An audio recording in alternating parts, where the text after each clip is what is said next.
Welcome to the next generation of warfare, psychological warfare. In modern conflict, the mind is a potent weapon. Discover General Michael T. Flynn's groundbreaking guide, The Citizen's Guide to Fifth Generation Warfare. Unlock tactics, strategies, and the mindset to navigate this cognitive battlefield that we all find ourselves in. Equip yourself against manipulation and emerge unscathed. Unleash your potential. Order now.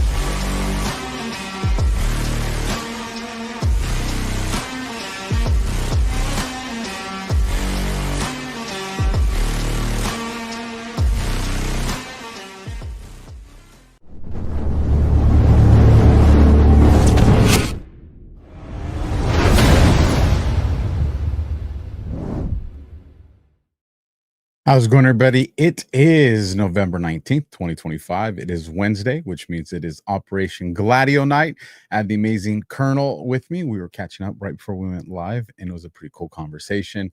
We are in chapter 79. We'll be talking Centac tonight, episode 488 of the AlphaWarrior Show. If you are new to the show or just happen to stumble upon us, sometimes it's divine intervention. I would say go down the description, check out the links to follow the Colonel, and also follow the rest of the work that I do. Because you'll find me just about everywhere. So with that, let's get into the show tonight, but I got to pay some bills. So after these quick commercials, get your notepads ready, get your Gladio glasses on. And if you've never seen Operation Gladio, tonight your world changes. I'm excited to announce that we're having our biggest 3-in-1 sale ever with a limited edition product, a back in stock special, and a closeout deal you won't find anywhere else. So go to mypillow.com or call the number on your screen. Use your promo code to get our MyPillow bed sheets, only $29.88. Any color, any style, any size, even kings, regular $119.98, only $29.88. Once they're gone for good. How about our My Towels? They're finally back in stock, but not for long. Get a 6-piece My Towel set, regular $69.98, now only $39.98. And for the first time and the only time ever, get our limited edition premium My Pillows. They're made with Giza cotton and designer gusset. Queen $17.98, Kings only $19.98. So go to mypillow.com or call the number on your screen. Use your promo code to get the best offers ever. Quantities are extremely limited, so order. Science proves that a healthy immune system is the body's first defense against the smallest of ailments to the most catastrophic. Coriolus versicolor is the most sought-after, all-natural supplement for both humans and pets to help boost the immune system. There are over 400 studies worldwide on its effectiveness in humans, including Sloan Kettering Cancer Center, MD Anderson Cancer Center, and now from the University of Pennsylvania School of Veterinary Medicine. Together, we can help reverse this terrible tide now plaguing your loved ones and give them the immune-boosting supplements that they need.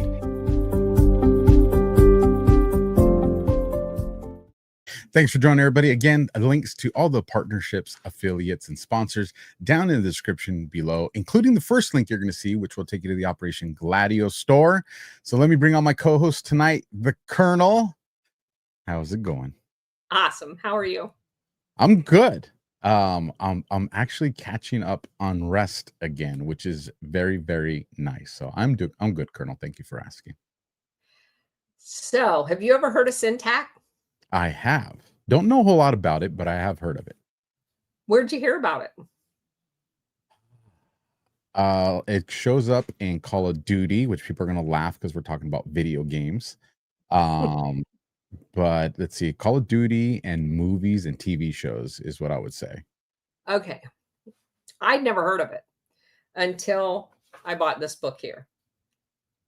So the author, James Mills, wrote this book called The Underground Empire. Basically, the Underground Empire is what I call the International Syndicate. They're synonymous. And he spent 5 years embedded in Centac.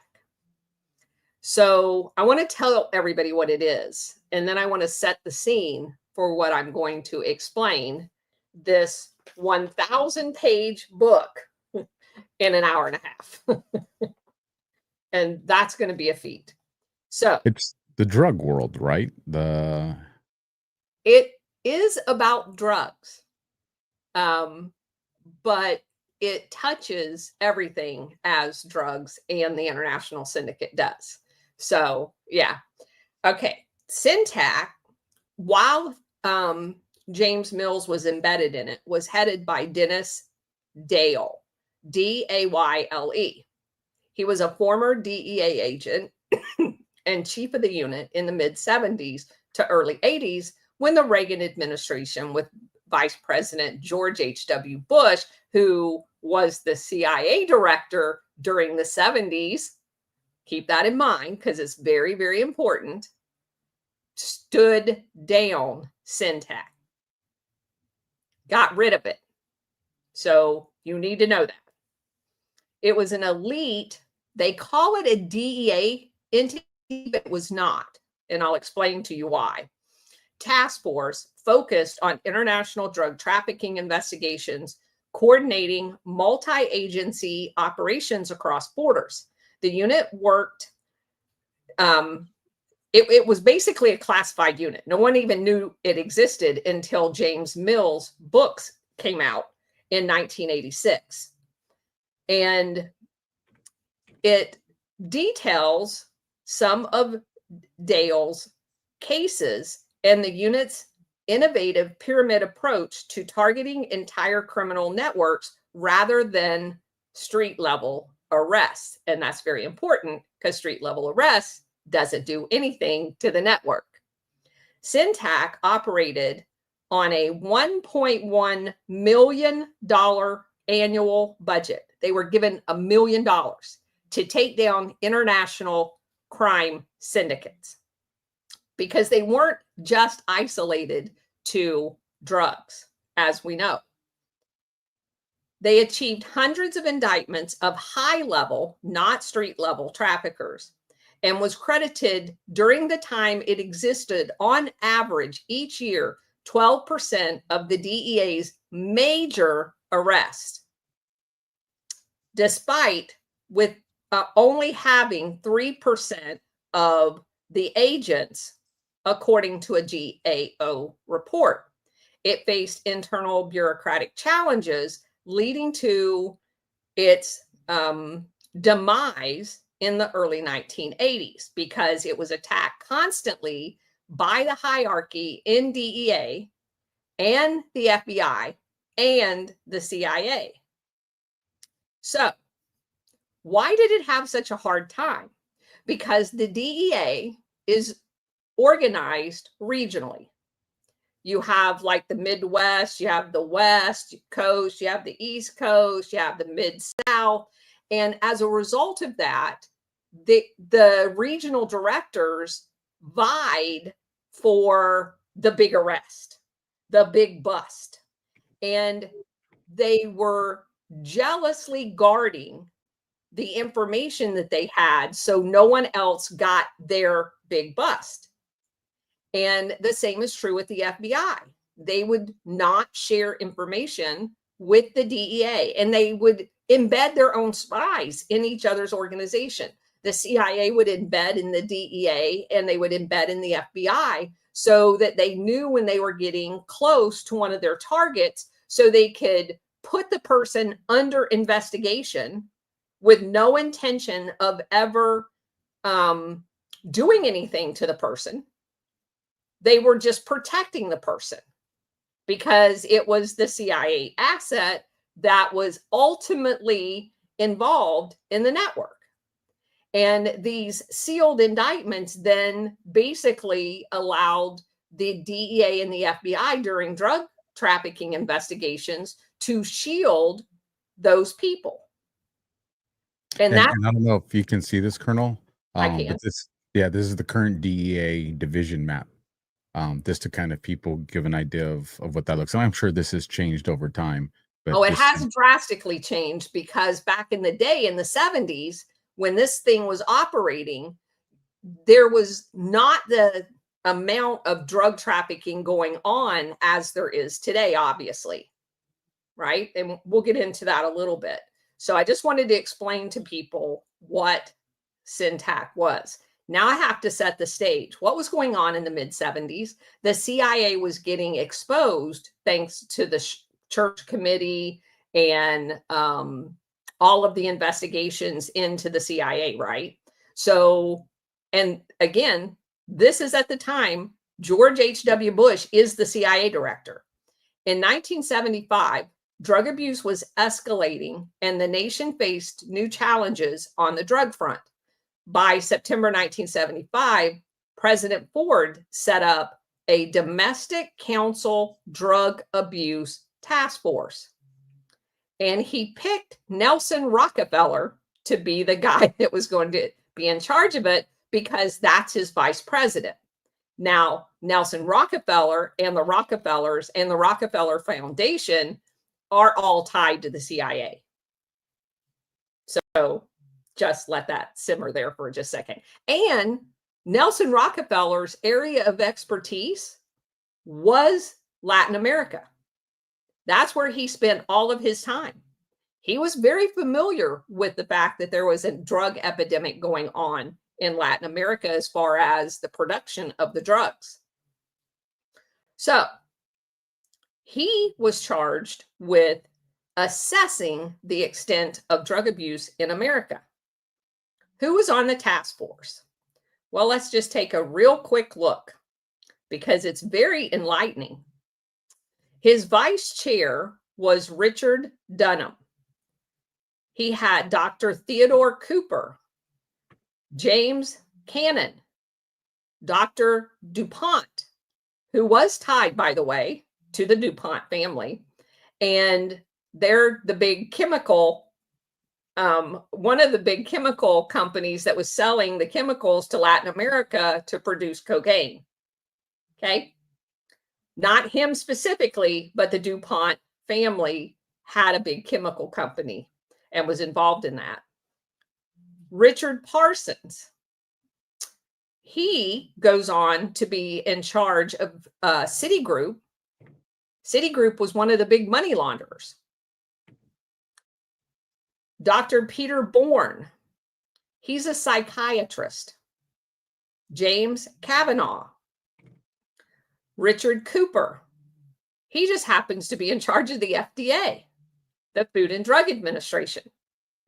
John Bartles, DEA, Dr. Francis Knight, who was a short-lived person that served as the director of the Office of Drug Abuse Policy during Ford's administration. Now, I want to go over just a couple of things. Dunham, who was the vice chair to Rockefeller, let's see. And that was Richard Dunham, correct? Richard Dunham. He leaves the Ford administration and goes on to be in charge of the Rockefeller family philanthropic projects. And the Rockefeller is a funding source for the CIA, just in case you didn't know that. DuPont is the guy who coined the phrase war on drugs, which is a joke. As I mentioned, Richard Parsons, goes on to be in charge of Time Warner, which of course is a CIA media company, chairman of Citigroup, and chairman of the Rockefeller Foundation. Time Warner was my second job. So let's see. Oh, Peter Bourne later worked at the UN and the WHO, the World Health Organization, and their quote unquote war on drugs. So you can kind of get the feel for who these people were. They weren't there to actually solve the drug problem. They were there to put a Band-Aid over it so that they could say they were conducting a war on the drugs when they really weren't. But here's a really important point. The report, called the White Paper, maintained that all drugs are not equally dangerous. Enforcement efforts should therefore concentrate on drugs with high addiction potential. The report deemed marijuana not really a problem and declared that cocaine wasn't a problem either. Cocaine, because it wasn't addictive. Even though 10 years before this, in the late 60s, there was a very well published at the time, and it was presented to Congress, that they were already making crack cocaine down in the Crystal Triangle and that it was highly addictive. So they just ignored that data point because we're just going to do the high. And of course, the CIA was just getting started in the cocaine business in the Crystal Triangle. So we're not going to pay any attention to that.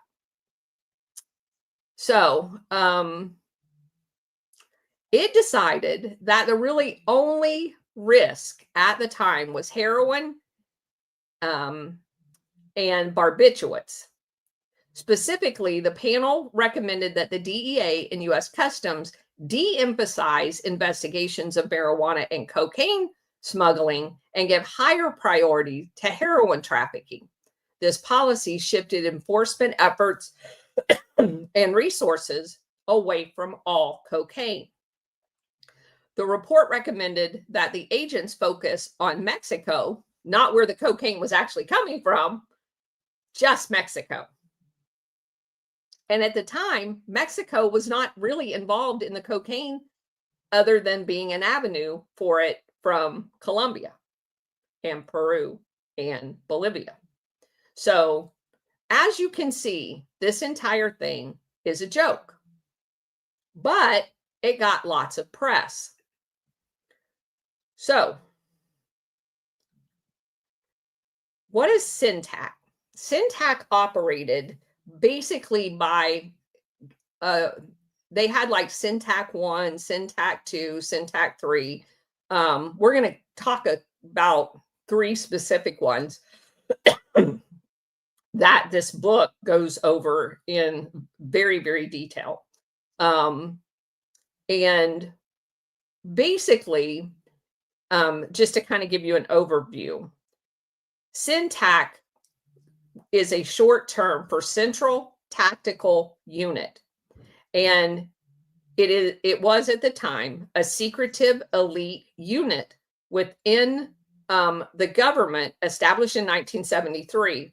Unlike traditional drug enforcement focusing on seizing street level people, Centac targeted the leadership and infrastructure of international trafficking organizations using federal conspiracy laws to implicate high-level figures. It coordinated agents from the DEA, IRS, Customs, and they even brought in banking people to trace all the money. So they basically were a nerve center for attacking drug traffickers. But they didn't forget about the banks. They worked with foreign police across dozens of countries, often without local awareness of their involvement. By the early 1980s, Centac had conducted nearly 20 operations, resulting in thousands of arrests, hundreds of solved crimes, and millions in seized assets. I'm going to go over 3 of their operations and basically give you a synopsis of each one of them. They were formally disbanded in 1982 under the Reagan and Bush administration. The first one we're going to talk about is one that they ran against a guy by the name of Donald Steinberg. He was a Midwesterner from Illinois originally, who built the largest marijuana importation network in U.S. history. By age 30, Steinberg was importing up to $80 million in 1980 money. $80 million daily. Jesus. $80 million daily. They were smuggling them in from Colombia into U.S. ports like Miami and New Orleans. The author describes Steinberg as an entrepreneurial figure who laundered profits through legitimate businesses, including real estate, aviation firms, bought an entire fleet of boats. And his boat dealer eventually gets indicted too, because he knew what they were doing and basically was part of the conspiracy. He basically hired all of his childhood friends from Chicago and imported them down to Miami. And that's where he was basing his operation out of. I'll share this real quick while you catch your breath on that one, Colonel. So I was trying to remember which, because there's, for those that have been following video games, there's been a lot of Call of Duties, 2 different companies, Infinity and another one. But I went and put in the Centac Call of Duty to see which one it was. It actually came up in quite a few of them. And I just want to read this thing to you real quick because of a name you just mentioned right now. I'm like, what? Do I got to go back and play these games to see if there was messaging in them? So it says the term Centac references the DA Central Tactical Program. It's been in multiple Call of Duty titles, but here's what I want to read. In various Call of Duty games, the general theme often involves clandestine or deniable operations similar to those undertaken by World War agencies like the DEA in the 1970s and beyond. The next one I want to read. The upcoming Call of Duty Black Ops 6 is set in the early 90s and involves spy action thriller storylines and cloak and dagger activities, which aligns with the historical period and themes of the real life DEA program. And when you keep reading, this is the last sentence I'm going to read right here.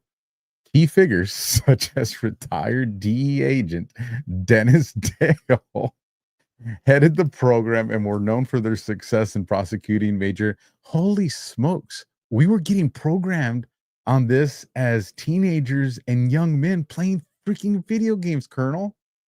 That is that wild. Crazy? Okay, I'm going to have to call my daughter tomorrow because I know she played Call of Duty.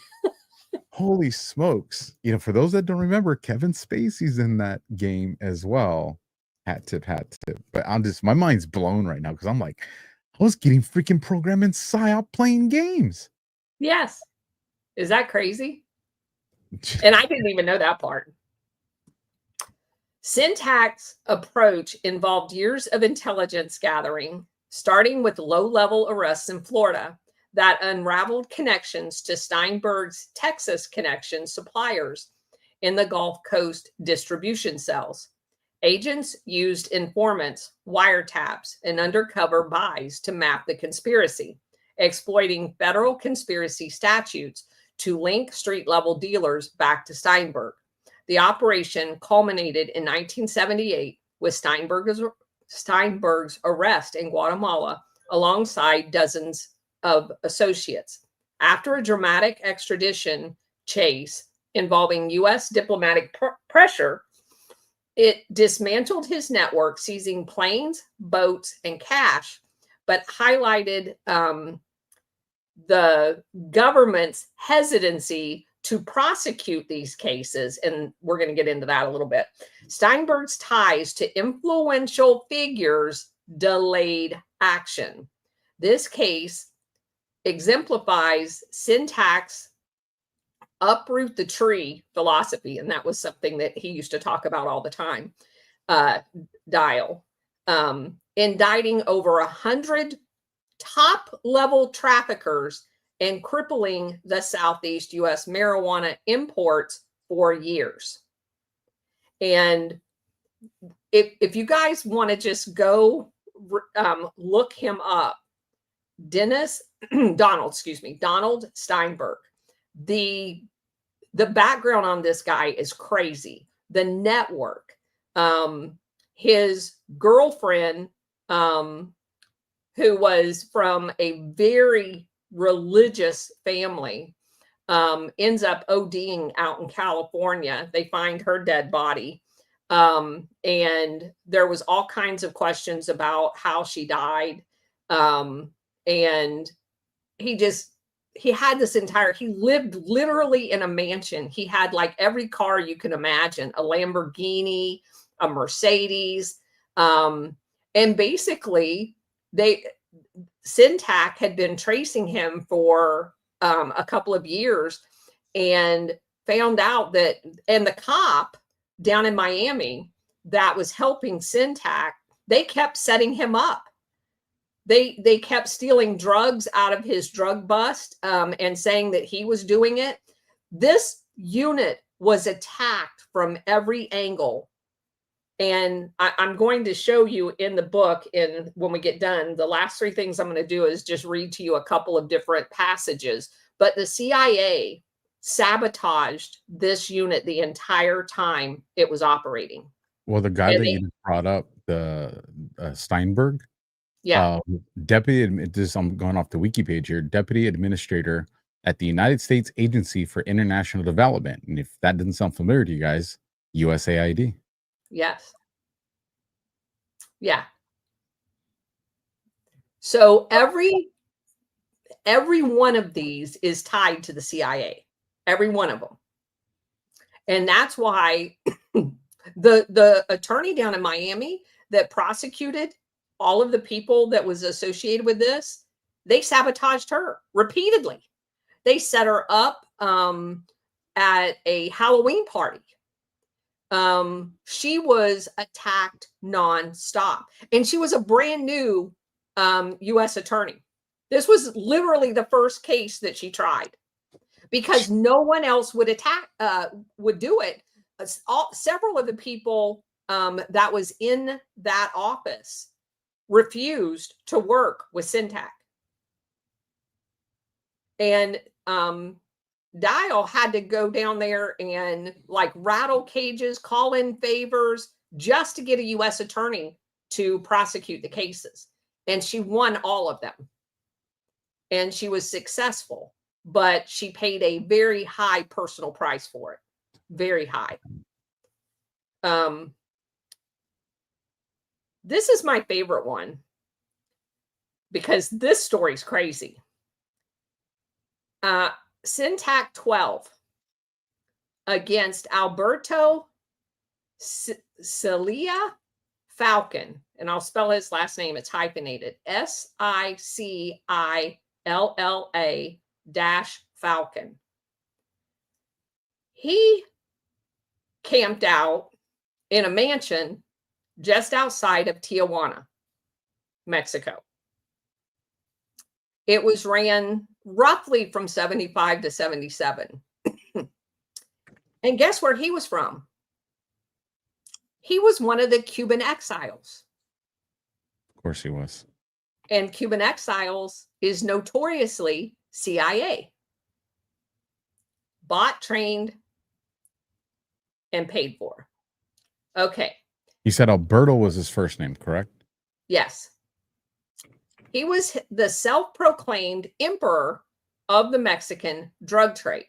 He basically had bought the entire Mexican government, like literally the entire Mexican government, up to and including the president.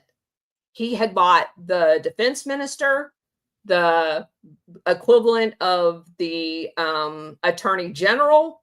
He owned them all. And we found that out once he got arrested. Centac described him as a homosexual devil worshiper who ran a violent cocaine, heroin, and marijuana syndicate from a fortified compound near Tijuana. Now, let me just tell you how sick this guy was. He started dating a woman who had a little kid. He started having sex with the little boy. That's how demented this guy was. Cecilia Falcon dreamed of using his profits, which were estimated to exceed in 1970 $100 million annually. Jesus. after he paid everybody off, to buy an island and create his own kingdom. His organization sourced heroin from Asia, and we know where that came from, and we're going to get into Asia in a minute. Cocaine from Colombia and marijuana from Mexican farms. It was lower grade marijuana, and he eventually shifts to what they referred to as like golden marijuana or something like that had been chemically treated and much more addictive type of marijuana from Colombia. Distributing through his U.S. network in California, Texas, New York, and Florida. It was notorious for its brutality, including ritualistic, satanic murders and ties to corrupt Mexican officials. And by Mexican officials, I mean the entire government. It was launched in 1975. The operation began with a tip from a Sicilian informant. Sicilian as in Sicily in Italy. Okay? And expanded internationally, which included Italian and Mexican police. And why Italian? Because if you guys remember the whole Shanghai Shek heroin network that the CIA set up after World War II, they were basically funneling it all through Sicily because thanks to Nixon, we eliminated the Corsican mafia by assassinating all of them and shifted all of the heroin coming into the United States being processed through Sicily. That's why that's so important. Centac agents infiltrated his inner circle, posing as buyers using surveillance to document shipments hidden in produce trucks and private jets.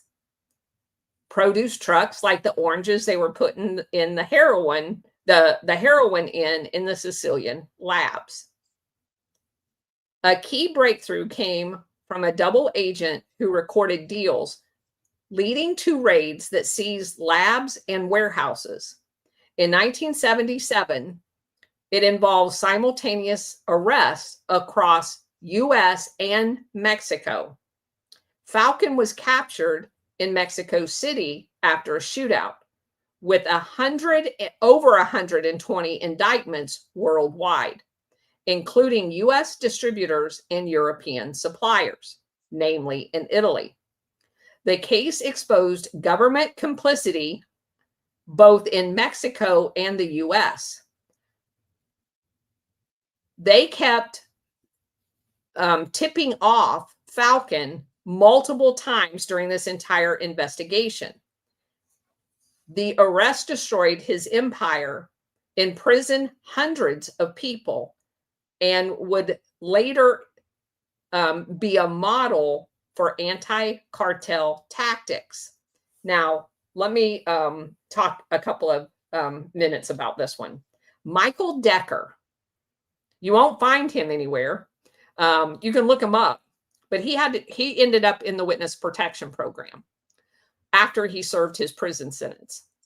Michael Decker was a Green Beret who was recruited out of Albuquerque, New Mexico, into Falcon's syndicate. And he's the guy that went in and blew up entire compounds for Falcon. He was his hired assassin. He killed people. And he eventually, there's a whole story behind it, but he eventually gets arrested and turned state's evidence. And the stories he told while he was telling them, no one believed. They kept saying, there's no way that happened. And then they would get another informant that says, yeah, this is exactly how it happened. When he originally went to Falcon's lair in Tijuana for his quote unquote job interview, they had his entire military record. They had classified CIA documents laying on a table. That's how infiltrated they were. And just to put that in perspective, you know, when veterans apply in law enforcement, and again, law enforcement, this is a government entity. They don't even get access to your entire service record book. But you're saying that a cartel. Falcon had everything, and the only way you can get everything is to be in the CIA.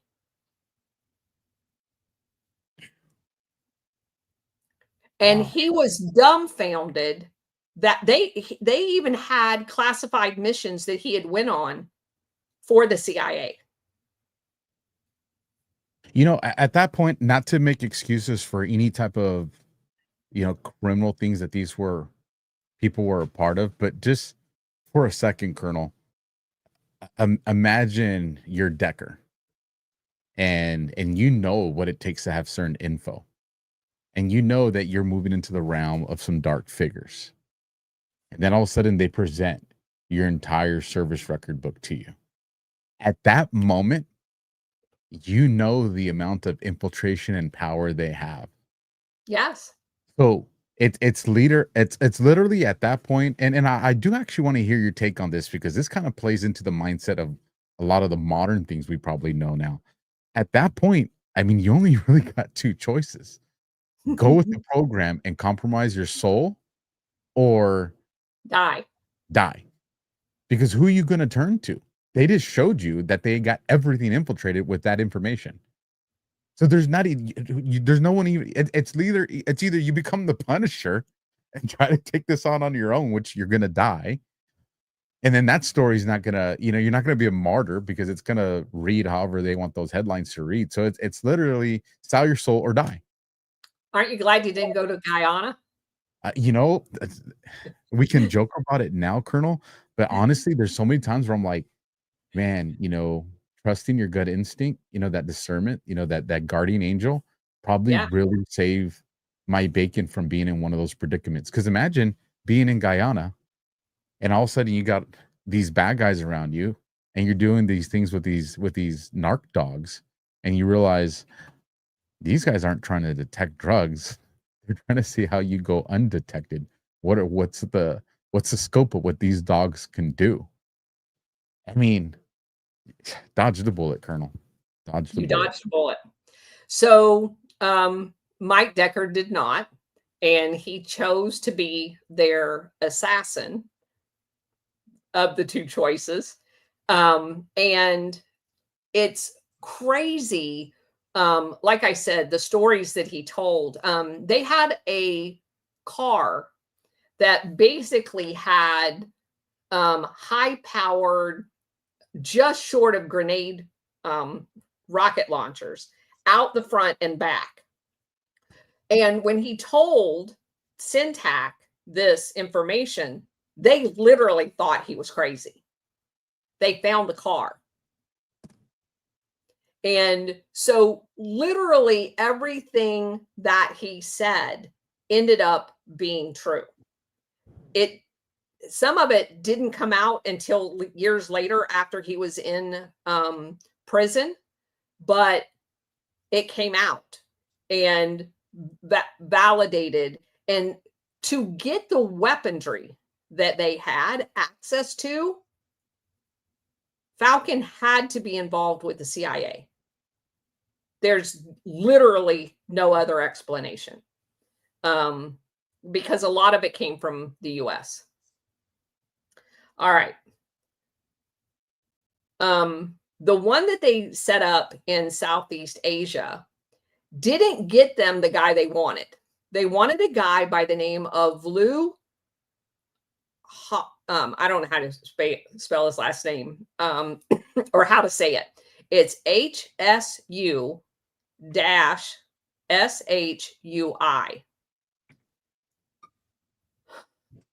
He was very, very elusive. He lived the life of a recluse.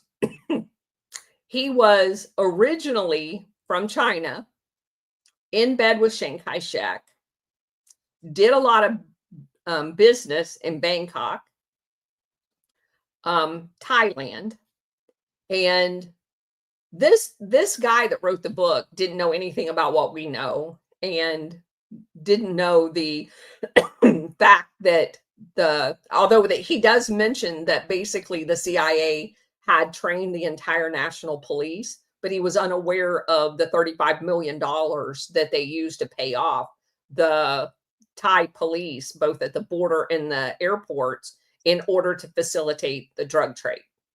And all of the people like this guy, whatever, I'm just going to call him Lou, lived in the northern area of Thailand and near Laos, and they were getting all of their drugs from Laos, and we know, in Burma, and it's just crazy. So It is. I'll just show this. This document is too long for me to try to go through it while we're live. But for those that want to just look in the description later, but this one's from CIA.gov for official use only, National Security Agency, Fort George G. Meade, Maryland, Chinese Railway Lines and Stations, second edition. And I bring that up for official use only. Obviously, it's been declassified now. Is this document contains information on Lou? He's one of the people that's in this document. And what's interesting is they always refer to it as Chinese, while these guys were Chinese, they didn't live in China. None of them did. They had all been kicked out by Mao. This guy, Lou, worked with Chiang Kai-shek prior to the end of World War II. He was another one of the drug lords. And as a matter of fact, even in the book, it ties Lou to Chiang Kai-shek's network. Chiang Kai-shek was the guru over all of this. It says Lou controlled 60 to 80% of the multi-billion-dollar heroin trade. Again, he's under Chiang Kai-shek. Refining it in hidden labs and exporting it to the U.S. through couriers through Honolulu and San Francisco. He owned like 8,000 hotels in America. Jesus. His network laundered funds through Bangkok banks and import-export companies that he set up and owned. He had basically bought, and by he, we mean the CIA, basically had bought all of the Thai officials, to include their prime minister. Centac's efforts spanned years, relying on high-level informants, and provided ledgers and flight manifests of the drugs. Agents tailed suspected couriers around Asia and the U.S., coordinating with Thai and Hong Kong police, who, by the way, would just go behind and update Lou as to what their operations were going to be. Diplomatic sensitivities, fearing disruption to U.S.-Thai relations, and intelligence assets hampered extradition, which meant the CIA made it off limits. Every time Centac got close to him, the CIA got involved.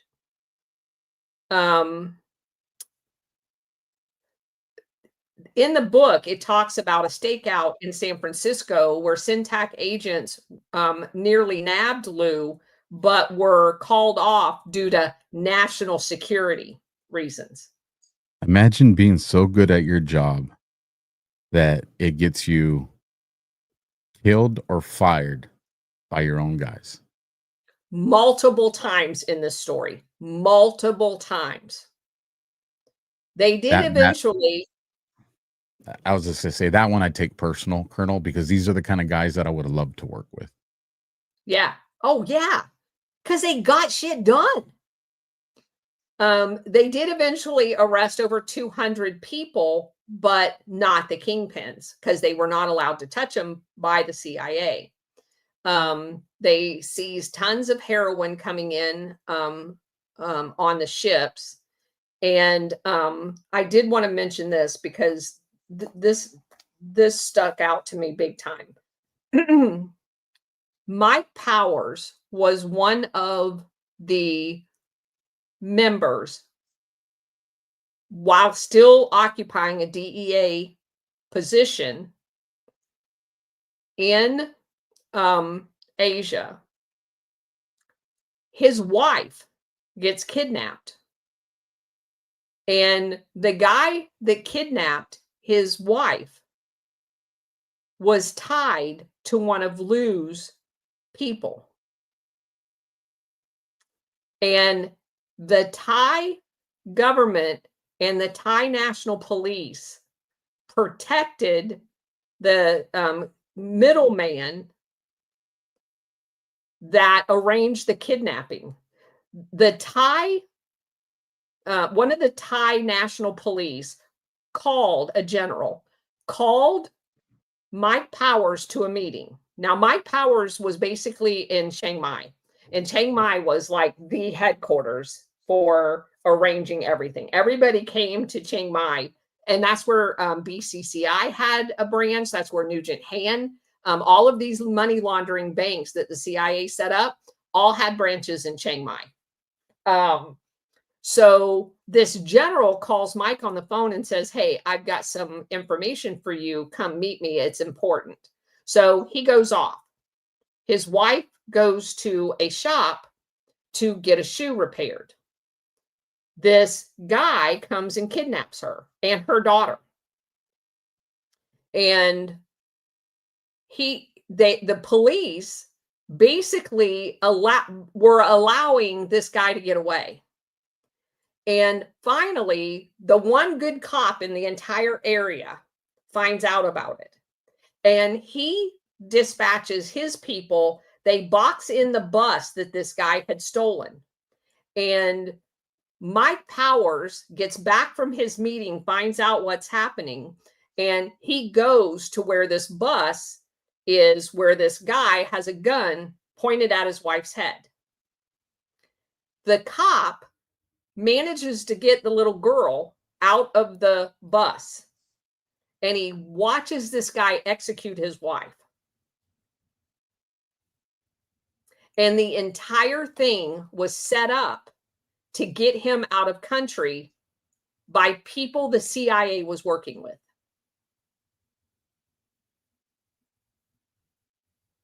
And they prevent the good cop and Mike Powers and Centac from ever arresting that middleman or the people above him like Lou. He watched his wife get executed. It's crazy. That is. Yeah. That's how you turn it good and bad. Wouldn't it? Yeah.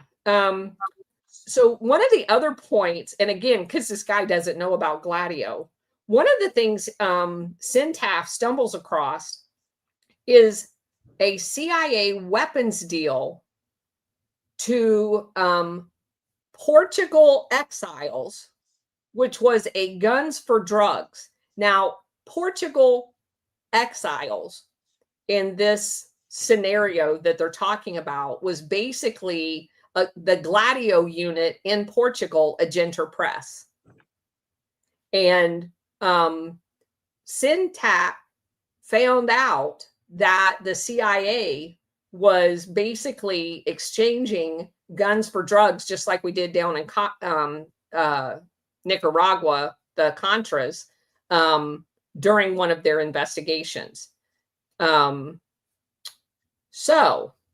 This is hilarious, Colonel. I just want to read this to the people as Colonel's explaining this particular Portugal one to us with this weapons deal with the CIA.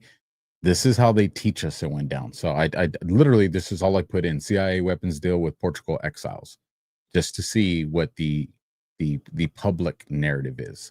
This is the first two sentences, Colonel. The United States, through the CIA, did not officially support right-wing Portuguese exiles with weapons after the 1974 Carnation Revolution. Instead, the U.S. provided substantial political and economic aid to the moderate Socialist Party to counter a potential, wait for it, communist takeover. Yeah. It's crazy because now when I'm researching stuff, Colonel, and I see that, I'm just like, you sons of bitches. Yeah. Every time. Every time. I don't even know where the communists are anymore. You just literally at this point have to discount that. It literally means nothing.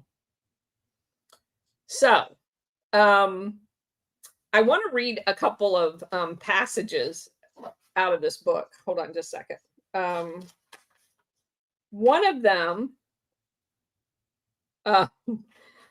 so it talks about involving European organizations, but there was talk of tremendous large armed caches in France that had been purchased with narcotics. There was an arms transaction of somewhere in the neighborhood of $5 to $7 million that the government of France had cooperated with some private companies, had people within these organizations where Falcon would send over large quantities of cocaine. In return would come arms in pieces to Central American guerrilla warfare. That's Gladio. That's Gladio right there. And Falcon was supplying drugs and money to Operation Gladio. And this guy does, I mean, obviously you don't know about Gladio, but you start reading this. One more passage. So this is talking about Falcon being involved with the CIA. It says, for my friends in the government, not in Mexico. The author is interviewing Falcon because he eventually gets arrested. That means the United States. It meant that to me, and he knew it meant it to me. I declined the offer. I said, I'm busy now and I'm making enough money. But he repeated it every few weeks. This is Mike Decker. Said Falcon is offering Mike Decker to do direct work with the CIA. And it says, I have lots of friends who would like you to do jobs for them, especially in the United States. He's an assassin. And I know it wasn't other crime people because he didn't involve himself with other crime groups. He was on his own. It had to be the government. And I've often reflected, many times wondered, why didn't I go and at least do one just to see what it was like? Because I know in my heart it was for the CIA. This is Mike Decker. All right, one more passage. All right. Again, I'm talking about someone who'd be hit anyway. I'm not, this is Mike Decker talking. I'm not putting down the CIA. I'm talking about the world of reality. I'm talking about Subject A in a CIA effort who was going to be assassinated. They would rationalize. He's going to be assassinated. We've talked to the people who are going to do it. And here's someone we need to have assassinated. Let's put factor 1 and factor 2 together. There's nothing wrong with this at all. If Decker doesn't do it, someone else will. And Decker would be attracted to that. I'll show these people how macho I really am. Do you think Falcon was ever affiliated with the CIA? There's no question in my mind. And I do not say that negatively to the CIA. These are the people in Centac. One last one. Well, right before you go into that one, Colonel, let me do a real quick Rumble ad. Sure. And then we'll get to that one just because it'll give me a 20-minute time before I can do the last one. So let me nail this one right here real quick, especially because it's something that I'm craving right now, and that would be coffee. Y'all know I don't start my day or finish my day without two things: standing up for what I believe in and a strong cup of coffee that does the same. That's why I drink Blackout Coffee, a 100% American company that's unapologetically patriotic, pro 2A, and anti woke. They don't just roast incredible coffee, they stand for the very values this country was built on: God, family, and freedom.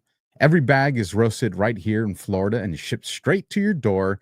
No corporate garbage, no virtual signaling, just real coffee for real Americans. If you're like me and need to hit the ground running, try their Morning Reaper medium roast. It's bold, smooth, and kicks like a mule. Or if you're into something darker, like the founding Father Dark, grab their 1776 blend. It's rich, fearless, and roasted to perfection. Support a company that actually gives a damn about this country. Go to blackoutcoffee.com/rumble and use code rumble for 20% off your first order. Blackout Coffee, wake up, stand up, never back down. So, and just because I did that ad a couple shows ago, and somebody was like, aren't they? No, you guys are confusing it with Black Rifle Coffee, which is a no-go. We don't support Black Rifle Coffee. Completely different company. This one's patriotic, folks. And with that, I give it back to you, Colonel. Okay. So this one again is dealing with Falcon. In the days of the Falcon case arrest, 10 calls were made from Comandante, a member of the government of Mexico, Baca, his office in Guadalajara, to Baca's home, and to a Dallas motel where Baca was spending the night. A former Mexican Fed had told Conchi he had heard that Baca was associated with Mexican City attorney Garza de la Garza. He said he was a corrupt Mexican police official that had told him that Baca would meet Garza and Juarez, and Garza would then smuggle heroin over the border to El Paso. Other sources had said that 100 kilos smuggled from Juarez in June were handled by a law partner of Gaza. So this is illustrative of the fact that the entire Mexican government is involved in this. And this was right after, like I said, Falcon was being arrested. So they're all frantically calling each other. Is the De La Garza, is the first name Florio? No, it's Garza de la Garza. Garza de la Garza. Okay. And then Joe Baca, who is this police official or commandante, it says, at his first grand jury appearance, Baca was asked only preliminary questions dealing with his background. He was told to return in a month. Consi was certain the questions then would be tougher. But the day before the second grand jury appearance, Joe Baca was fired.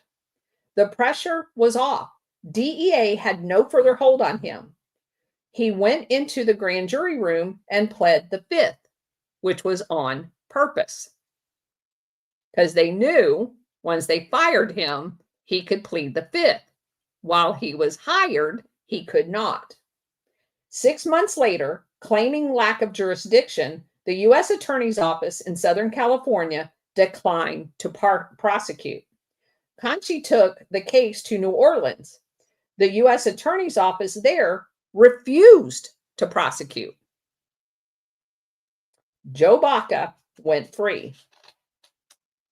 And Conchi was one of the Centac officials.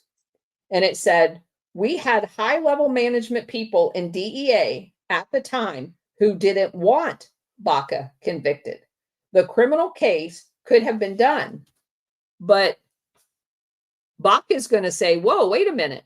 Where did he, where he really could probably have been made trouble was to let our government know a lot about what was going on in Mexico, the extent of the corruption.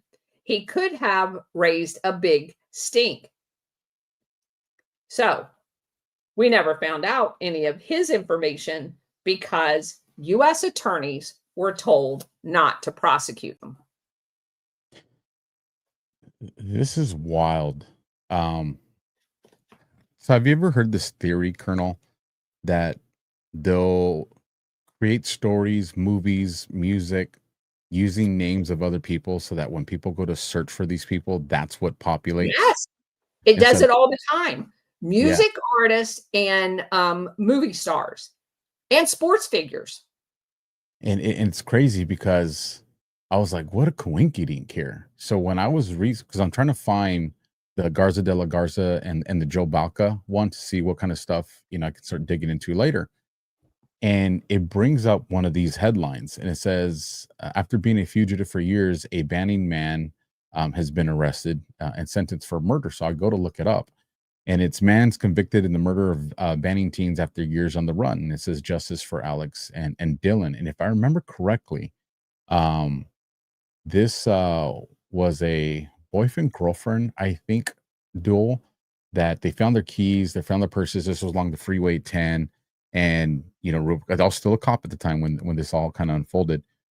And some of the information circulating on the back chains was that it was tied to drugs and cartels. That the boyfriend, apparently messed with the wrong people, resulted in his death and girlfriend's death. But the guy's name that's convicted is, let me bring it back up. I just lost it. Here it is. Joseph Baca. And so that's the name that gets brought up. The other one that got brought up is, and this one might be the correct one, or maybe not, but it says, let me find it. Former or maybe not, because this is kind of more recent, but former Inglewood police officer Joe Baca was sentenced for a drug deal he made with a cooperating witness in April 2021. The witness was not identified by name, but is involved with law enforcement. And so it's just these reoccurring names, and it's just like, but I'm trying to find your story, but these are the ones that come to the surface. So I don't know. Just interesting. I wanted to point that out.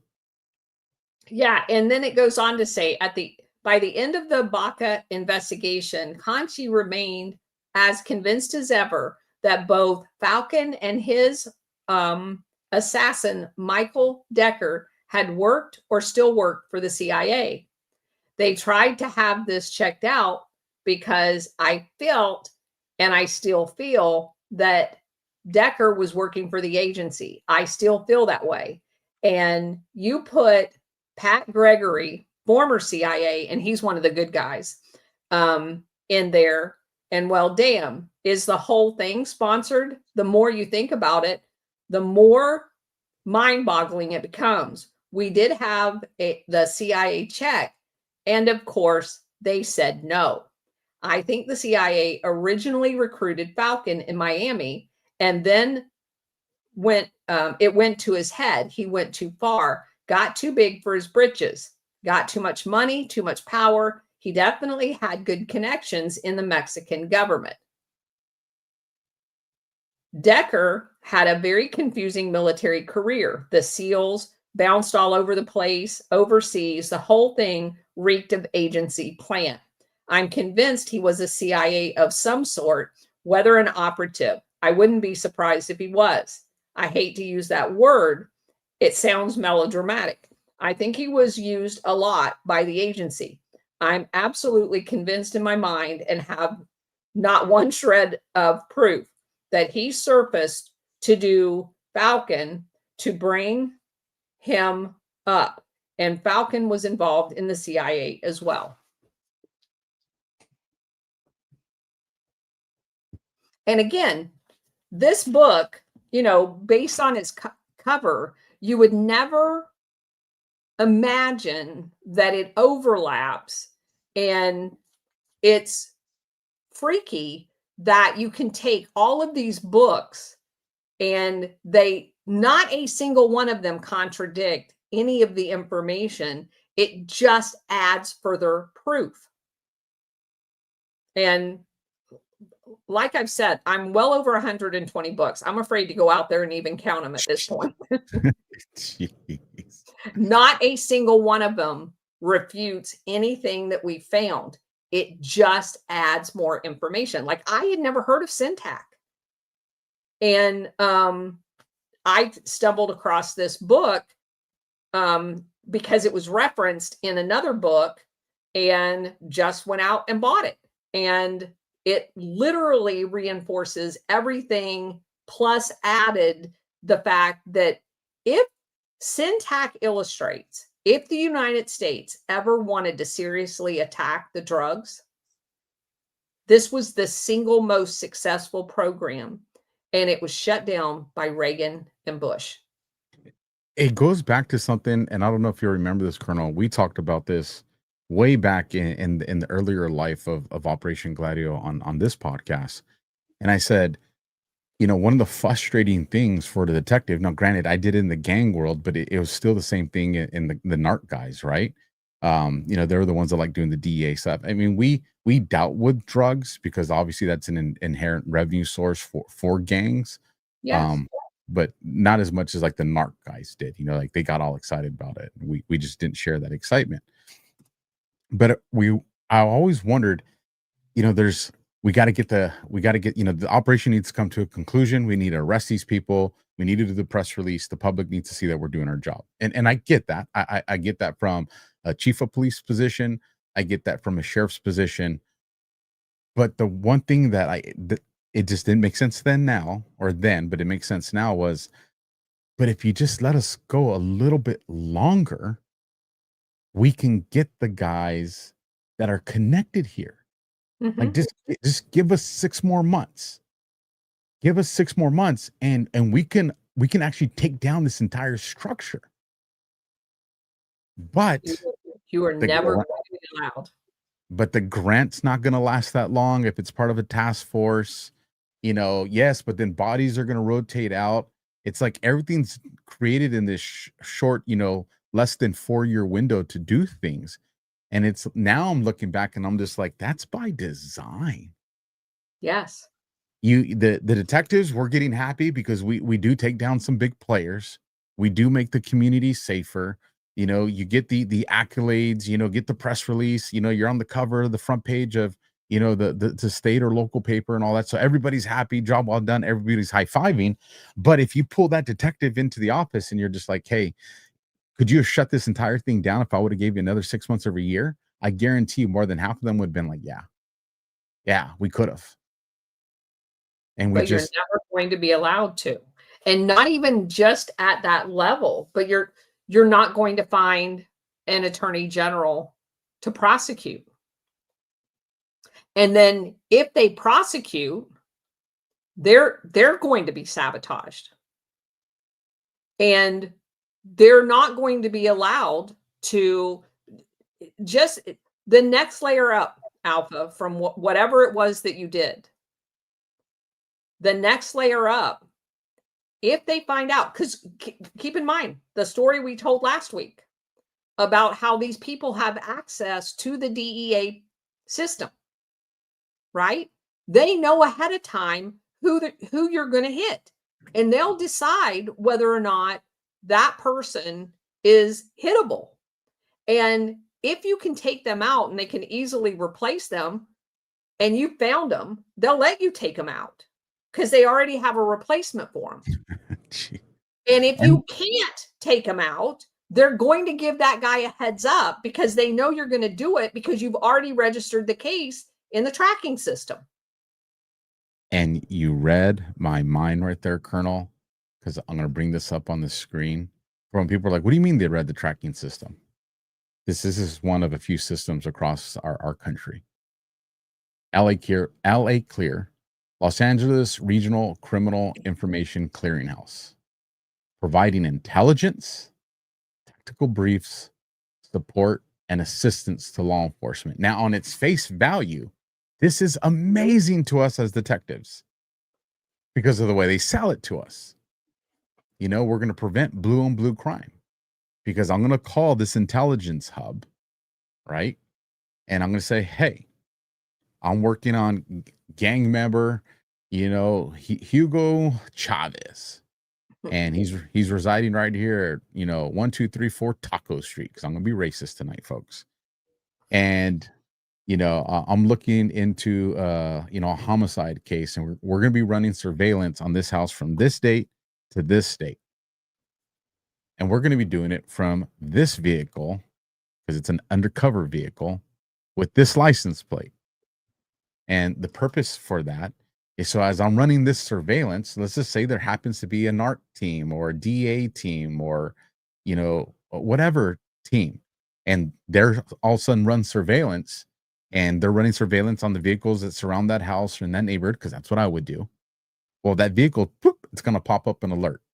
It's going to let them know, hey, LA clear, this place right here. They're going to be like, hey, law enforcement data systems just ran this plate, or just ran this address, or just ran this phone number, or just ran this person. So the person that's working, and they could very well be a good person that's working at LA Clear, and I think they are, because I did get to meet a lot of them. I think the line level people, I think, are good people. Or maybe I'm just still being naive. I don't know.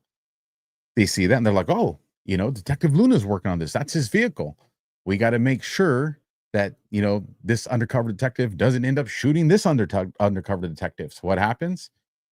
They contact you and say, hey, so-and-so also wants to be doing this. And then they know what kind of case I'm investigating. Let's say it's a homicide case and theirs is just a narcotics case. I'm going to get priority on that. We reach. But what the point I'm trying to make is all this data, all this intelligence that's considered covert and secret is being fed into this hub that we know these stay-behind units in Operation Gladio are tapped into. The CIA's tapped into. Correct. That's the most significant part of it. So the CIA knows all of this. The FBI knows all of this. And the CIA has infiltrated the FBI, and the CIA has infiltrated DEA. And so if that address is tied to one of theirs, they will make the decision on whether that guy's expendable and allow you to do what you're doing. And even in that case, they'll call them and say, get your shit out of there. They're going to hit you. And they will clean their shit up. You make the bust and there's nothing there.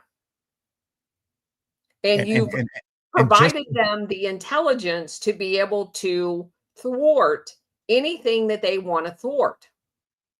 And just to show people how fast this happens, because I know some people, especially if they're, prior to law enforcement or related or know someone, sometimes these things, yeah, but you got a few hours before that happens. And in some cases, that is the case. There was a particular assignment I was working on, and I put this, very high ranking person in handcuffs. Hadn't put it on the radio yet, Colonel. Hadn't put it on the computer yet. I hadn't created a, quote, digital footprint of this person being in handcuffs yet. Now, granted, that person was with other people that we didn't arrest and that were put on their way. So I'm assuming one of them got on a phone. I'm willing to, bet my lunch this is what happened. I wasn't even 3 to 5 minutes from the spot where I put handcuffs on this person before my phone rings. My personal phone, not my detective phone, Colonel. My personal phone rings. And I'm told that I'm dealing with someone on a government paper.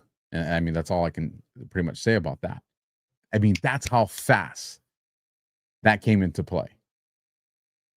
And so when I'm listening to you, explain all this information to us and these things, and I'm looking at it through the lens of what I got through. I said earlier tonight, this is very personal to me.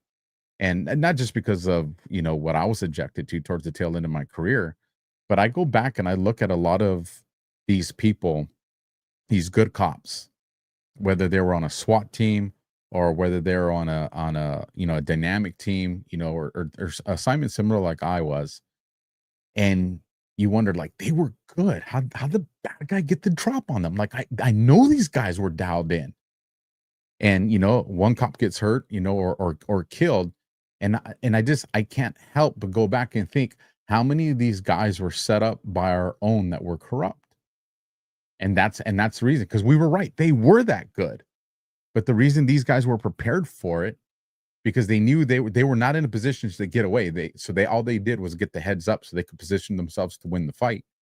And ultimately, they did kill good cops. And it's just it's crazy. But then I also wonder too, Colonel, like, it's just, there's a lot going through my head with this stuff when you share, because there needs to be some change in law enforcement. How many of these classified officer safety bulletins that we get were legitimate and not being sent to us to make us want to back off because of the risk of what was listed in that safety bulletin? And I don't know the answers to that stuff, Colonel. Give me an example of what you're talking about. Ones were, you have to change your route going home if you're working these particular kinds of assignments, because these guys are following cops home so they can harm their families. Like that. That's a very generic one of a real life scenario one. As a cop, yeah, I'm a gunslinger, I'm all this, but all of a sudden you bring in the Achilles heel, which is someone's family or their kids, their parents, their wife, their husband, whatever the case is. And now you start to weigh the pros and cons of that different. Maybe now I don't want to push this investigation out 2 more years to get to the very top one. And we'll just make everybody happy by taking down 20 really bad guys, because that's really good work. And we'll all just suffice that that's good enough. Because if we push it too far, that's what's at the other end of this investigation. And that fits a profile of them basically broadcasting a disguised threat. You are on to one of their networks and, hey, let's just put this fear of God in these guys so they will be hesitant and looking over their shoulders all the time. Yeah. Again, there couldn't be anybody better to have this conversation with than you. Just because you've been on the other side of that and can provide that real world perspective of the unveiling. Now, obviously, you and I both share military history together, and you realize how distressing it is, because you're hit both sides as you unveil the amount of military that has been involved in this as well, both at the very high level at the general officer rank, but how many of these people, like Mike Decker, that were trained to be assassins in the military and then approached and put into these networks in a situation where, like you said, it's either I'm not getting out of here alive or I'm going to be their assassin.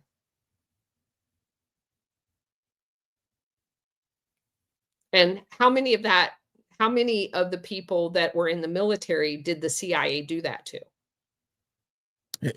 Colonel, me and CanCon talked about this, and we never went into it in SITREP, because I even felt like it was going a little too far with the graphic nature of it. And I don't ever excuse bad behavior, let alone criminal behavior. But here's one series, and I'm saying this because I want the audience to understand, I have firsthand knowledge of this stuff. This is not me hearing it from somebody. This is firsthand knowledge. Where I live, we're 2.5 hours from, the Tijuana border, 2 hours, 45 minutes or so, and about 1.5 hours to 2 hours from the Mexicali border here in the Coachella Valley, Southern California. Very bad people at both of those border areas. And one of the safety bulletins that we got, and this might have been geez, a long time ago. I would say somewhere between 2011 and 2015, somewhere in that window. The safety bulletin comes out that the cartels, the cops are doing good jobs. California Highway Patrol, the drug interdiction teams, the teams working with the task force with the DEAs and the gang intervention teams are doing a good job. And the cartels are taking, financial hit because of these cops doing a good job. And so the cartels say, well, we got to change one of our tactics because they know our people now. And that's why they're busting these people, because their intelligence is good. There's only one way that we can get our drugs mobile, and it's to use people that are not in their systems. And the only people that fit that are what? Innocent people, law-abiding citizens. So they would go get these everyday Joes, or Jose's, right? Because we're talking Mexico, that are truck drivers, no criminal record. And they go and they take their family hostage. Yes. And this is the part I won't share the details of it because I think it's too far. But they'll show Jose what they did to the other drug guy's family. They won't tell him what they did. They're going to make him watch a video of the other driver watching one of the most gruesome deaths to his wife, daughters, making him watch it before they kill him, and say, if these drugs don't get to their location, this is what awaits you. And if the cops stop you, the only way your family is going to survive is if you get into a gun battle with these cops. So this way we know that you're not a snitch or a street informant or something like that. And so then you get this intel and you're just like, man, I'm probably going to end up getting in a shootout with the guy that doesn't even really want to kill me. It's just his family's being ransomed. Like, you talk about the mental game for a cop. Now, the one thing I never thought about until now is, how do I know they weren't doing that shit to cops? You don't. And it's easy to say, well, if they came and told me, then, I'm going to do this. It's easy to say that my moral character is that high, and I'll say, I think I've established my moral character with you, Colonel, in the audience, that you're not going to ever get me to capitulate to evil. But if the cartel caught me and brought me into a building and showed me a video of this dude watching this happen to his daughters, and then they showed me a video of my little girls playing at a mall playground, showing me that we know where they're at, we can get them right now unless you do this. I don't know if I have the ability to watch my daughters get tortured because I just wanted to be a good guy. Like, that's me being honest. I would like to say no, unquestionably, but shit, if you guys saw what I saw in that video, that's a realm of evil that I think only Satan can pull off. But that's where they're willing to go. And this is who the CIA's in bed with. This is who the CIA on a regular basis deals with. And as a matter of fact, I'd go farther than that. If you go back to the origins of the El Salvadorian death squads, they were trained by the CIA that turned into MS-13. That evil That's was how evil that institution is. It needs to be done away with. And so tonight we had dinner with Dwayne and Brian Cates, and Brian was on a soapbox in a good way, talking about how these networks, and I looked at him and I said, Brian, I'm the one that told you about them. Why are you now telling me what I told you? But I made a point with them that I think needs to stick with everybody. I believe that one of the psyops that's been pulled on all of us is just like we've decided that the communist, the use of the word communist is a psyops. I think the term drugs is a psyops too. And the reason why I say that is because it's this term that we use in daily drug trafficking, heroin and cocaine is a chemical weapon. If you understand the amount of chemicals, the same kind of chemicals that are used to produce fentanyl, the same chemicals that are used to produce heroin will kill a person. It is no different than any other chemical like sarin gas, meant to kill you. There's no other reason that you would have this combination of chemicals. And so the amount of chemicals that go into the process and the lengthy process it takes to create from a leaf off of a plant called coca into cocaine is a very intensive chemical process, no different than producing sarin gas. I mean, generically, obviously, it's not the exact same chemical process.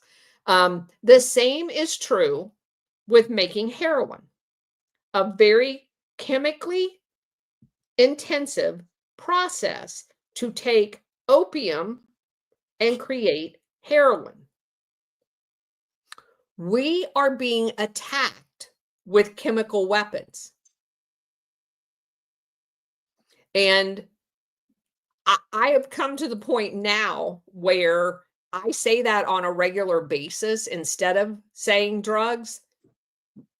The CIA has created entire international networks that produce chemical weapons that have been slowly released on the American people.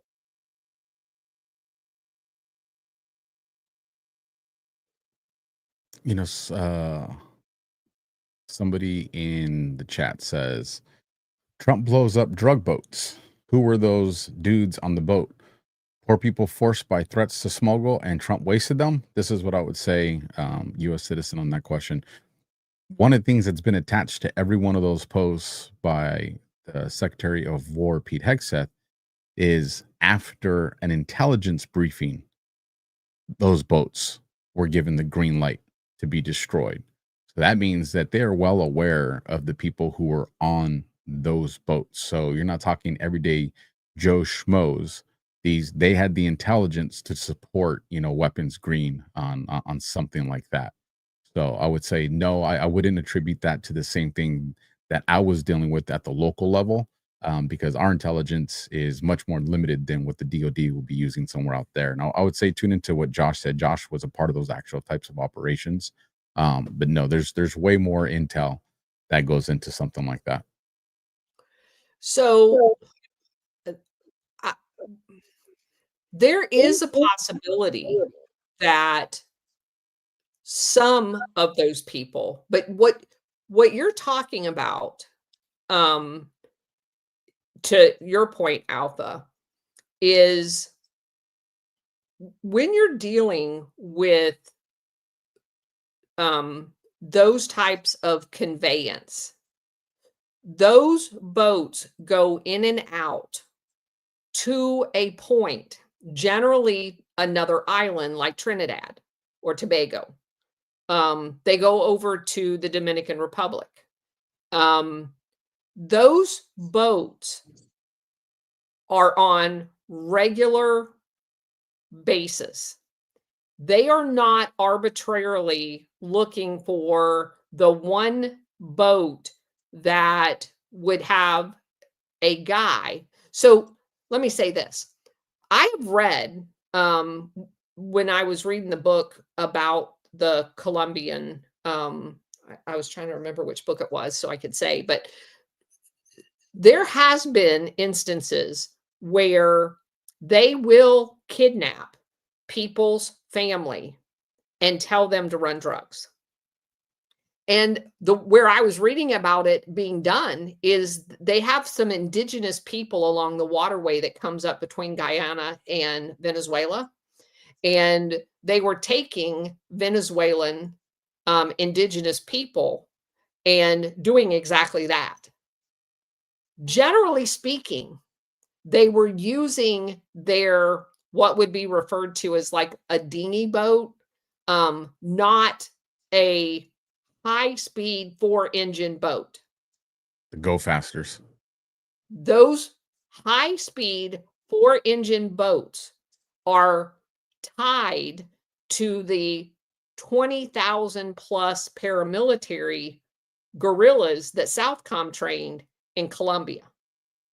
And so, as far as I can see, they fit a profile of a professional trafficker as opposed to the ones that have in fact been used in the way in which he was depicting. But it appears to me that they've made a clear delineation between those people and not doing anything with them and the professional ones that have the go fast boats. 100% agree with you. The other thing I'll say too is we've seen a total. They publicly released, I think, 5 so far. I think, or I think we're actually up to like 8 or 9, but yeah. Well, even if we just go conservative and say it's been 10, there's way more drug smuggling boats operations in a day than just something like that. So I would say there's hundreds. Yes. So what I would say is they are delivering a message by showing those boats that they made the actual weapons hot on. But there's probably a lot of boats where apprehensions are probably being made like they were done historically as well. It's just Correct. That's not what they want to put into the spotlight because they're trying to make a point. And as I've said many times, those initial boats that were blown up is intelligence-wise a needle in a haystack to people in Colombia. So you've got this massive body of water and they can find this tiny little go fast boat. They were not taking those boats out just to take those boats out. They were illustrating the level of intelligence and effort and commitment to their network. We see you. We see everything to include your little go fast boats. That was the opening act. I think what you just saw today with the major bust with the Coast Guard. Which enlighten me on this, Colonel. I'm not up to speed on this one yet. Okay, so they just Gabbert DNI just flew down and was aboard a Coast Guard boat that made one of the biggest Coast Guard busts ever. And that is that's step 2. Because I have said this is a sequence. Take these little ones, let them know we know your network. They're going to, and they just did, take out a major shipment. Just wait. When you know they're serious, when the first aircraft gets identified. They are flying these in by the jumbo jet. And when we get to that, and they're all going to be originating from the same geographical region, which is the Crystal Triangle. And when you have that happen, there's no back walking for the government of Colombia at that point. Because not only do we have Colombians on the little boats, and we have origins of the shipping manifest tracking intelligence-wise of the big ships, when you get to the airplanes, there's going to be no walking back. Hey, this government's not involved in drug trafficking. I think I found the article. It says Coast Guard offloads a record $360 million worth of cocaine at the port of Everglades in Fort Lauderdale. Yeah. That was about 10 hours ago. Yes, that's it. 49,000 pounds of cocaine. What you see behind me is more than just a pile of cocaine, said Commander of the U.S. Coast Guard Atlantic Area Vice Admiral Nathan Moore. It represents a tangible victory in our ongoing fight against transnational criminal organizations and narco-terrorism. Officials said, oh, this goes into what we were kind of talking about here.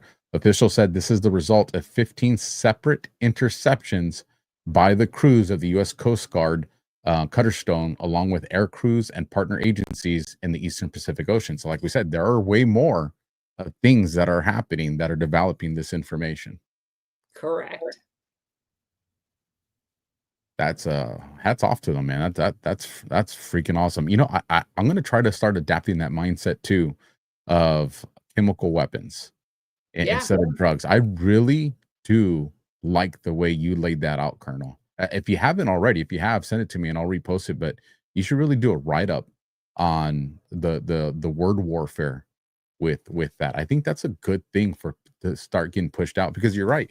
If we said, you know, the cartels were pushing some chemical around that made people addicted to it so they could kill them, you know, we'd be like, well, yeah, it's chemical warfare. You know, it's a bio, you know, it's a bioweapon, chemical weapon, whatever we call it.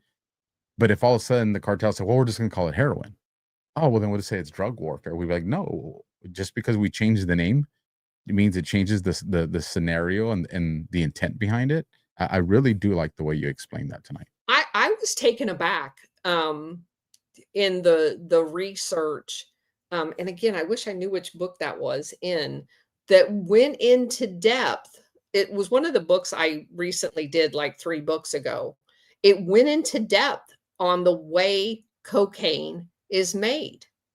I mean, and of course, I'd already discovered 2 years ago the methods used over in Asia to create the heroin that Chiang Kai-shek was trafficking. It's, as a matter of fact, the cocaine is so chemically heavy, the process, and I think your audience will probably remember this.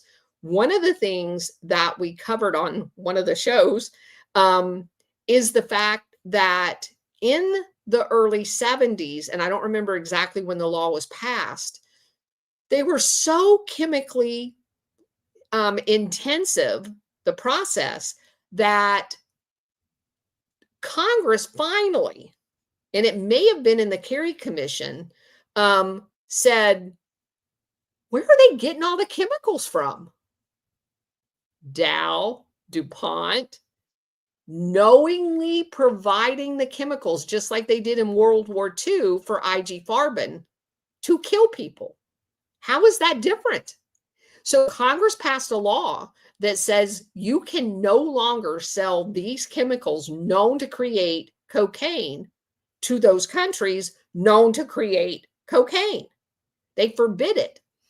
Well, if you go back in the corresponding, because there was no dip in the production of it, they just offshored through joint ventures the sale of the same chemicals from a different source. So, yeah, you're right. I probably need to do, I can find the ones that I did before, but I'll do a new one tomorrow that details not only the process, but the actual chemicals that are involved in the process. And I will specifically mention the fact that everybody acknowledges that it is a chemical weapon because they have forbidden the sale of these chemicals. I think right now is a perfect time too, Colonel, because you just had Trump come to negotiations with China surrounding the precursors for fentanyl. So this is a conversation I think people need to be aware of, especially if there's already a past practice of, well, they're just going to shift over to different things that can still deliver those types of precursors.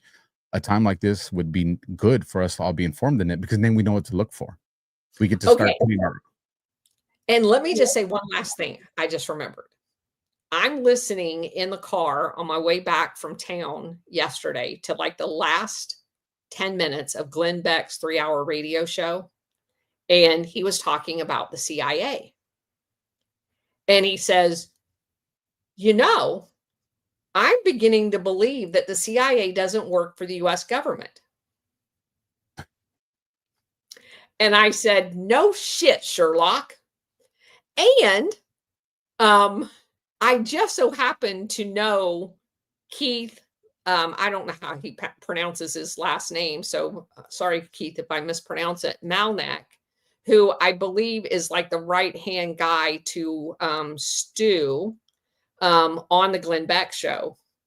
And I told Keith, I said, although he did say, Glenn went on to say that he thinks they work for the banks, which is only just part of the international syndicate, not the whole syndicate. I told Keith, I said, I texted him real quick. I said, hey, I think Glenn Beck's almost to Operation Gladio time. And he sent me a text back and he goes, hey, you want to come on my show tomorrow? So I'm going to be on a show tomorrow at 3 to explain how, and that goes back to Brian Cates telling me a year ago, you're already at the finish line, just chill out. And I'm like, I want everybody to know this. But it does seem like everybody, and Joe Rogan just had another guy on last week that mentioned Operation Gladio. Really? Do you remember who that was? I'd like to go find that podcast. I have it. Somebody DM'd me the clip, so I'll find it. Yeah, send it to me, because I actually got I don't remember if it was a DM today or through the company email, but I got a contact today of somebody, and it was regarding Glenn Beck, and they said, hey, we would like him to, I sent yours and Josh's information from this particular topic on this subject of the show, but Glenn Beck's not really a Q guy, but he's almost there. And if he's almost there with some of the stuff we're talking about, he's almost there with some of the stuff in Operation Gladio, then that tells me that that other form of alt media is getting ready to move into this next phase of stuff, which is very promising to the truth community, if that's where we're at right now. Like that's a big deal if that's the case. So make sure you share out that link to Colonel, so we can make sure everybody have eyes on that show that you're doing. Outside of that, where can people find you? Anything else that's coming up? And then I'll do my last ad read and we'll call it a night. So Colonel Towner on X and the Colonel's Corner on Rumble and Substack. There you have it. And you guys don't have to wait till Wednesday night. I'm going to zoom in on, we got a couple of Rumble Rats in here, so I want to make sure we don't forget these people that are contributing to the show. So let me bring this on the screen.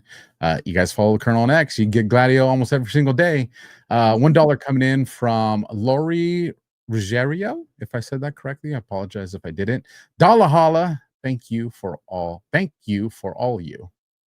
Thank you for all you. I don't know, I'm tired. Maybe I'm losing my mind, Lori, but thank you. $1 from G Fontes 119, 100 pennies while still in circulation, and evidence I'm not a bot. For those of you that don't know, it is now official. They have stopped producing pennies for good. So what you got is what you get. Save those pennies, folks. $20 coming from an old timer. Good to be back live. Indeed, it is. And then I will do our last ad for the night, you guys, and then we'll say good night, because I know it is late for my partner on the East Coast. So if I'm tired, I know she's tired. Let's be clear. Cryptocurrency is no longer emerging. It's here. And this latest move cements that reality in the biggest way yet. Trump Media Group just inked a massive $6.4 billion deal with Crypto.com, the world's top crypto platform. They're teaming up to scoop up $6.4 billion in CRO, the powerhouse token that fuels fast, low-fee DeFi, staking rewards, and real-world perks like cashback on your spends to launch America's first CRO treasury. When it's done, this new company will be the biggest CRO holder out there. Want in on the action? Head to crypto.com today and grab some CRO. Let's make crypto great again. And for those of you that are not watching on Rumble and be like, I want to get some of that, well, you got to jump in Rumble. And if you get here while we're still live, you can get that from the live chat. If not, that link will be down in the description. Colonel, we got to find a way to win this war. I don't want any more of my brothers and sisters in law enforcement dying because the bad guys are dressed up like good guys and they have their faith and trust in the wrong people. So we got to figure something out, Colonel. First step, get rid of the CIA. I agree completely with that. You know, I've always said, nope. You know what? Tonight, just push me full blown to the other side, Colonel. The CIA needs to be completely dismantled. Yes. That's it. And investigated in that process. Don't just Absolutely. dismantle it, and investigate it. You guys, make sure you tune in to the Colonel's channels, my channels. You catch me tomorrow morning at 10 a.m. Eastern on Badlands Daily. You can catch me at 9 p.m. Eastern tomorrow on SitRep. And then Just Alpha 2.0 begins tomorrow, and that'll be at 10 p.m. Eastern. So hopefully you guys will join us. You guys demanded it. I will answer. And I'm just going to keep putting more weight on my back until I collapse. Colonel, it's always an honor to have you here. Thank you for spending this time with me and my audience. Thank you. All right, you guys. Good night. See you guys tomorrow.